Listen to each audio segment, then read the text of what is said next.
Welcome to Best Life 30, your 30-day journey to creating the best life possible for yourself. You can just watch this video, or if you want to sign up for the entire series for free and get the companion bonus worksheets that go with this video, check the link in the description below. All right, so today is day 17, and we're going to learn how you can be more productive.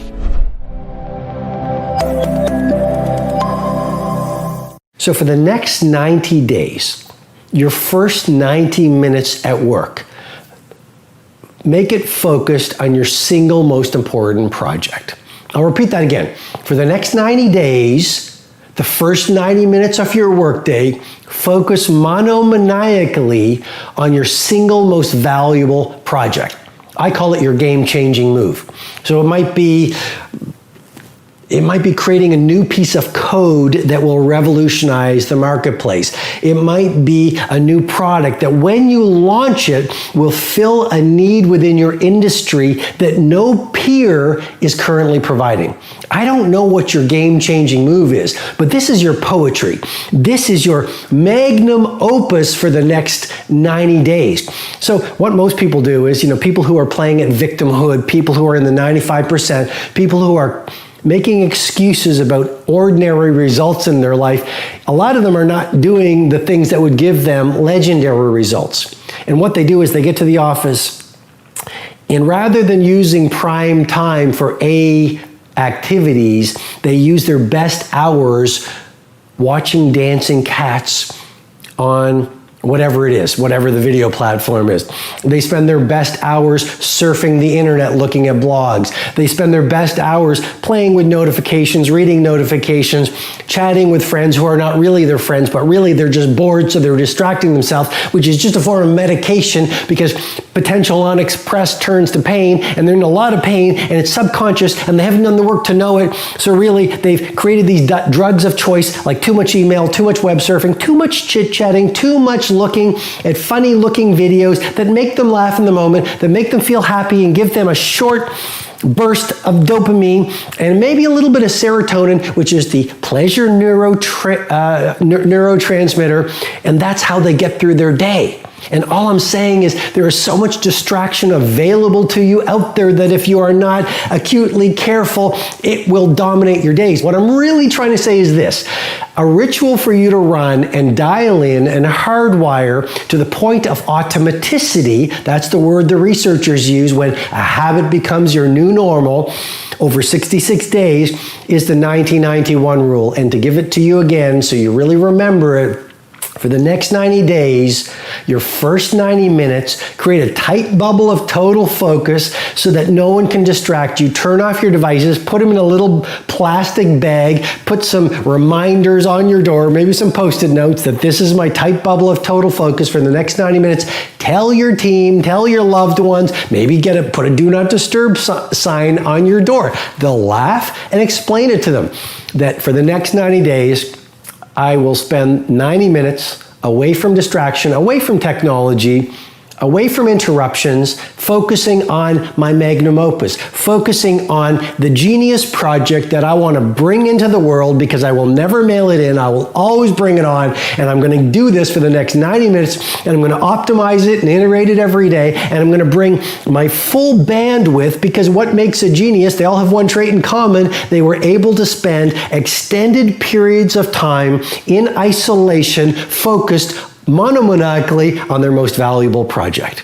Make a damn schedule and stick to it. Okay, so what's the rule with the schedule? It's not a bloody prison. That's the first thing that people do wrong. They say, well, I don't like to follow a schedule. Well, it's like, well, what kind of schedule are you setting up? Well, I have to do this, then I have to do this, then I have to do this, and then I just go play video games, because who wants to do all these things that I have to do? It's like, wrong. Set the damn schedule up so that you have the day you want. That's the trick. It's like, okay, I've got tomorrow. If I was going to set it up so it was the best possible day I could have, practically speaking, what would it look like? Well, then you schedule that. And obviously there's a bit of responsibility that's going to go along with that, because if you have any sense, one of the things that you're going to insist upon is that at the end of the day, you're not in worse shape than you were than at the beginning of the day, right? Because that's a stupid day. if you have a bunch of those in a row, you just dig, you dig yourself a hole and then you bury yourself in it. It's like, sorry, that's just not a good strategy. It's a bad strategy. So maybe 20% of your day has to be responsibility and obligation, or maybe it's more than that, depending on how far behind you are. But even that, you can ask yourself, okay, well, I've got these responsibilities. I have to schedule the damn things in. What's the right ratio of responsibility to reward? And you can ask yourself that, just like you'd negotiate with someone who is working for you. It's like, okay, you got to work tomorrow. Okay, so I want you to work tomorrow. And you might say, okay, well, what are you going to do for me that makes it likely that I'll work for you? Well, you could ask yourself that, So maybe you do an hour of responsibility and then you play a video game for 15 minutes. I don't know, whatever turns your crank, man. But, you have to negotiate with yourself and not tyrannize yourself. Like you're negotiating with someone that you care for, that you would like to be productive and have a good life. And that's how you make the schedule. It's like, and then you look at the day and you think, well, if I had that day, that'd be good. Great. And you're useless and horrible, so you'll probably only hit it with about 70% accuracy, but that beats the hell out of 0, right? And if you hit it even with 50% accuracy, another rule is, well, aim for 51% the next week, or 50.5% for God's sake, or because you're going to hit that position where things start to loop back positively and spiral you upward. This is a productivity killer that most of us don't know about. It has to do with waking up. Now, when you think about being productive, if you got a big day and you got a bunch of stuff you need to get done, most of us focus on when. When do I need to get up in order to get everything done? That's not what you need to focus on. The thing that really impacts your productivity is how. How do you wake up? And here's the deal. If you're somebody like I used to be that hits the snooze button, that kills your productivity for at least 4 hours. Let me explain. You have to understand this. The snooze button creates a mental state, a state in your brain that is called sleep inertia. It's so bad it actually has a name. Here's what it is. When you and I go to bed, we sleep in cycles. We sleep in cycles of like 90 to 110 minutes all night long. And right before you wake up, the sleep cycles, they stop and your body goes into a wake-up mode, okay? Your brain is starting to slowly wake up so that it can start the day. When your alarm goes off, you're in wake-up mode. Your brain is now ready to do its best work. However, if the alarm goes off and you hit the snooze button, guess what you've just done? You've just made your brain go back into a sleep cycle. Your brain is now in a mode that takes about 90 to 110 minutes to complete. You just rebooted the system. So when your alarm goes off and you get up 15 minutes later, you're now in major trouble. And the reason why you're in trouble is because your brain is still locked into a sleep cycle. And this is where sleep inertia comes in. You know how when you hit the snooze button, you wake up and you're like, oh my gosh, I did not get enough sleep last night. You feel so groggy. You kind of feel like this mental hangover. That is sleep inertia. Here's the deal. Your brain, the cortic region of your brain, which is responsible for decision-making, attention, alertness, self-control, that sucker is still in a sleep cycle. And now that you're awake, it's going to take the cortical region almost 4 hours to actually snap out of that sleep cycle. That's why you feel groggy. It's because the part of your brain that's responsible for critical thinking and being alert, it's actually still asleep. If you don't already do this, you've got to train yourself to be the kind of person that doesn't use the snooze alarm. Because when you hit the snooze alarm, you're not only putting your brain in a state of sleep inertia, you are directly impacting your productivity, your alertness, and your brain processing for the first 4 hours that you're awake. That's making life harder. I'm all about making life easier. So tomorrow, when the alarm goes off, I don't care how tired you are, I don't care how much you don't want to get out of bed, I want you to remember this. I want you to remember that you've got to wake up and give your brain its best shot to do its best work. And the way you're going to do it is 5, 4, 3, 2, 1, turn off that alarm and get up. Seize the day and go be productive. If you're not doing block time, here's what your day might look like. You have all these different slots of time, right? And you're just gonna plug in as you go through the day. You're gonna plug in, I'll work some there, and I'll work some there, and then I'll try to cram stuff up. Right at the end of the day, I'll try to cram that sucker in. Any crammers? Okay, just checking. No judgment. You're just not going as fast as you could. That's all. Crammers, I love crammers. Yeah, just like, because they're easy to get to move faster, because you do have that diligence of when there's a deadline and it's on, you can go, which really serves you. But we got to take you from a crammer to a preparer to a high performer. And the way that we do that is to look at this and go, listen, if you keep leaving all these time slots to randomness, what happens is they start to get filled with the big D. Distraction.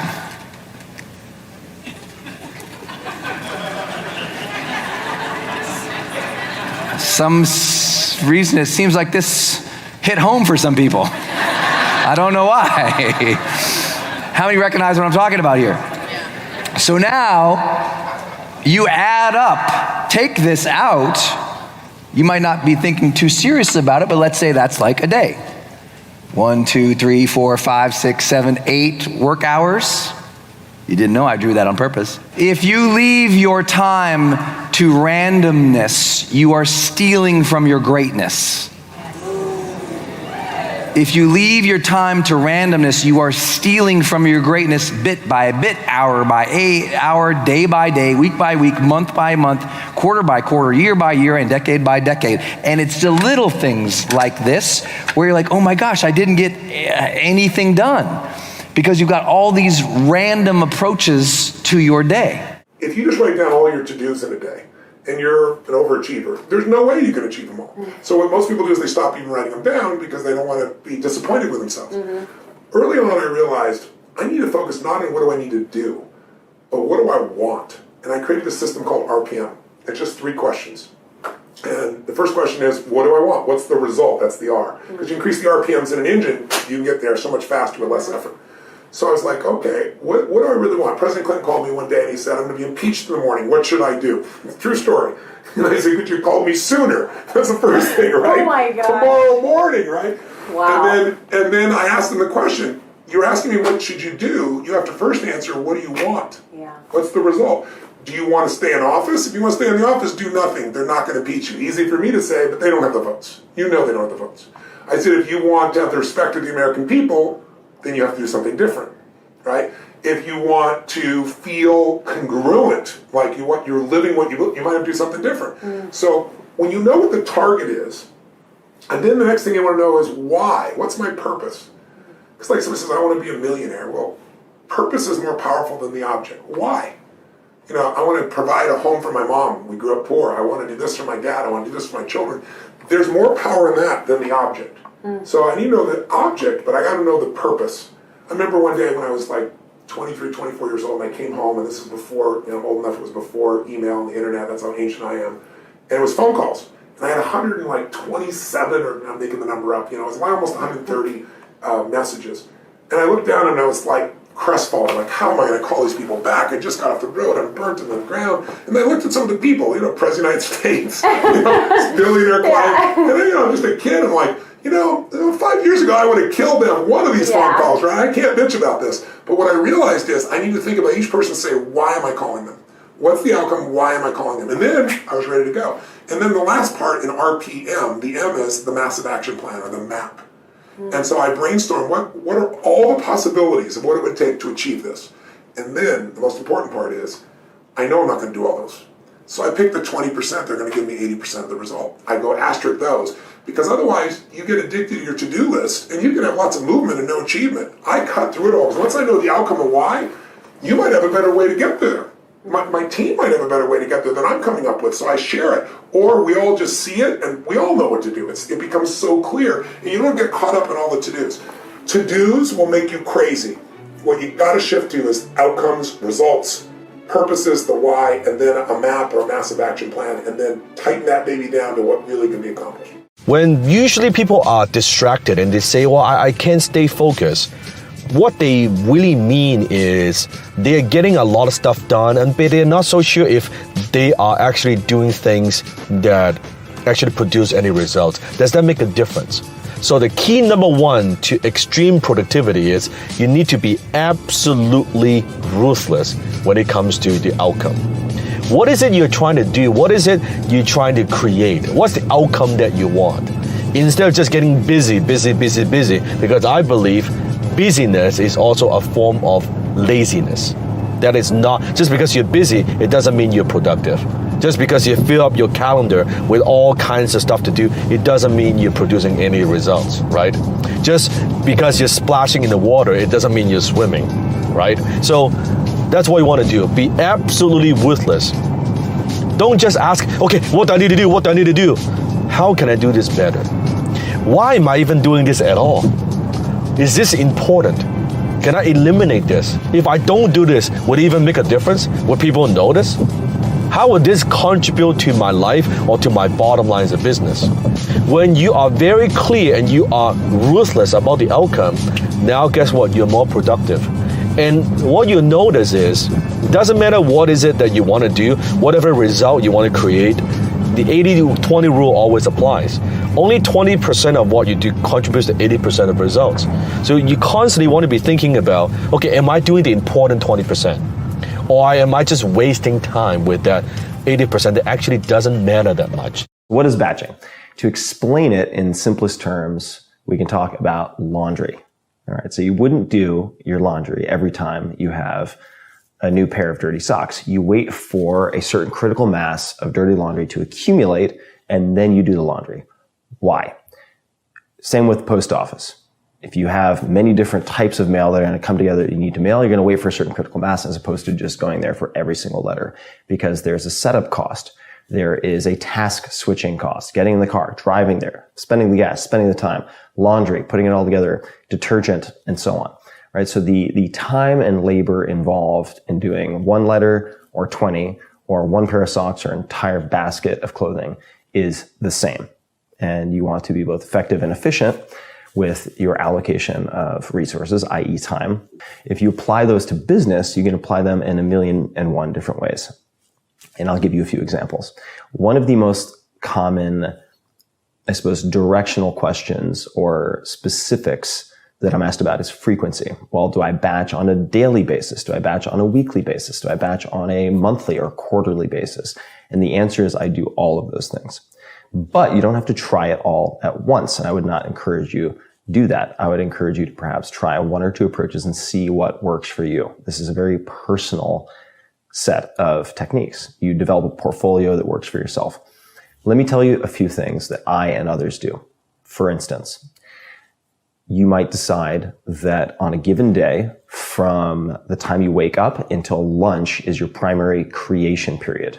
This could be writing, it could be recording, it could be anything that is proactively creative and synthesis.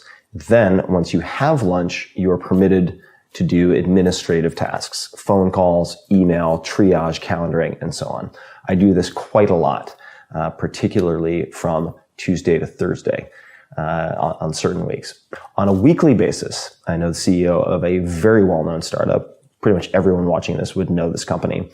And instead of batching on a daily basis, looking at his week, Monday to Friday, he might have day 1, administrative tasks, day 2, HR hiring, day 3, product, day 4, marketing. And on each of those days, he will focus on thematically or categorically those types of tasks. That is yet another approach. And very commonly, I will batch phone calls on Mondays and Fridays. And I would say even broadly speaking, this is voice-related tasks. So I will have phone calls and podcast recording on Mondays and Fridays. And this helps to prevent also interruptions and task switching that can result if you have miscellaneous phone calls and podcasts scattered throughout the week. Makes it very difficult to do deep work on anything that might require 3 to 5 hours of uninterrupted time. On a quarterly basis, you could look at batch producing or completing certain types of normally scattered activities. For instance, I am recording this video right now during a content generation week, where a week is blocked out once per quarter to focus on answering common questions that all of you or my readers or listeners have asked, and so on and so forth. On a, say, 6-month to yearly basis, I have started in the last few years batching travel. Why would I batch travel? And there are many different reasons to batch travel. One of my reasons is that I want to practice being off the grid for extended periods of time to not only remind myself and prove to myself that it is possible to do that, and no, the internet will not stop, the universe will not end if you are unavailable and unreachable for certain periods of time, and also to rejuvenate, to recharge, being away from social media and keyboards, laptops, screens, and so on. Batching is one of the fundamental concepts that you need to understand. If you understand the principle, the reasons for it, the concepts, you can come up with your own examples to experiment with. And these are not permanent changes. Think of them as 2-week experiments. One tiny thing that you can test, assuming that it's on a daily or weekly basis, and try it out. See what works. Keep what works, reject what doesn't, add what is uniquely your own, borrowing from Bruce Lee with that. And before you know it, you will have a reliable, dependable way of making yourself more effective and more efficient, which is your bespoke iteration of batching. Many of us have issues with productivity. Maybe we are overly productive, but we're feeling burnt out all the time, or we're not productive at all because we don't know where to start. I found personally, being in business for myself for the last 20 years, that I have been a little overly productive. I almost did too much, and I was constantly multitasking and making things happen and just moving so fast that ultimately I really burnt out. And I started feeling brain fog. I was feeling disoriented. I couldn't focus. I was feeling like, even though I for so many years was priding myself on the fact that I could get so much done at one time, I actually don't think I was being nearly as productive as I could have been. So I hit a bottom recently with this productivity overload, and I realized that I had to change my patterns. I had to change my ways. I was then blessed. I said a prayer. I said, I need some help with my brain fog, and I need some help with my productivity issue. And I, that day, got an email from the Dr. Oz show asking me to come on and do a segment with this lovely author and Dr. Mike Dow. And me and Mike had been in touch for many years, just because he had been an author. We were published by the same publishers. And Mike had written a book about brain fog. So that day, I'm like, thank you, universe. You're giving me exactly what I need. I go on Dr. Oz with Mike, and I'm backstage with him, and I'm like, listen, I'm feeling so chaotic, and I'm multitasking so much, and I feel like I've got brain fog, and I'm forgetting things. And he looked at me and says, how much are you doing at one time? And I said, oh, Mike, I'm doing 1,000,000 things at once. I have 1,000 tabs up on my screen. And he's like, these are big brain no-nos. And they're also productivity no-nos, is what he said. Because he said that the more I try to do and the more I try to multitask, the less I'm actually getting done. So he gave me a tip that I want to share with you that has changed everything for me. And his suggestion was to just do 5 things a day. To make a list of the 5 most important things that I need to do that day, and not do number 2 until I've completed number 1. And then once I complete number 1, move on to number 2, then on to number 3. And if I don't get through all 5 in one day, I'll just pick up the 5th the next day, or wherever I left off, I'll pick up the next day. And to really stick to that list and not move back and forth and not try to make 1,000,000 other things added on to that list, and just be really committed to that 5-task list. I did it. I started to just be very clear about the 5 things I was doing in a day. I told my team. I made a list in my Basecamp, which is where we keep all of our notes. And I made it really clear to myself, these are the only 5 things I'm doing throughout the day. As a result of making it super clear and conscious to myself that I was only going to do 5 things, I have been more productive. I have created more. I have been more intuitive. I have been more inspired, and I've been more creative. Productivity is an economic measure of how much you output for the amount of time and resources you put in. Some people have figured out how to be naturally more productive than others per minute. And the way you do that is by having an instinct to ship, not an instinct to polish, to be perfect, to justify you're not shipping. That most people hesitate to ship, not because it's not ready, but because they're afraid. So I did a post about a year ago called Buzzer Management. Okay, we'll put a link to it below. That's how you win at Jeopardy. The people who win at Jeopardy aren't better than the people who lose at Jeopardy, except in one thing. They press the buzzer before anybody else. And the only way to press the buzzer before everyone else is to press the buzzer before you're sure you know the answer. So as your brain is thinking, maybe I can get it, now you press the buzzer, and in that last moment, you're going to come up with something, right? So you agreed to do your Oprah talk. Was it done the day you agreed to do it? Oh,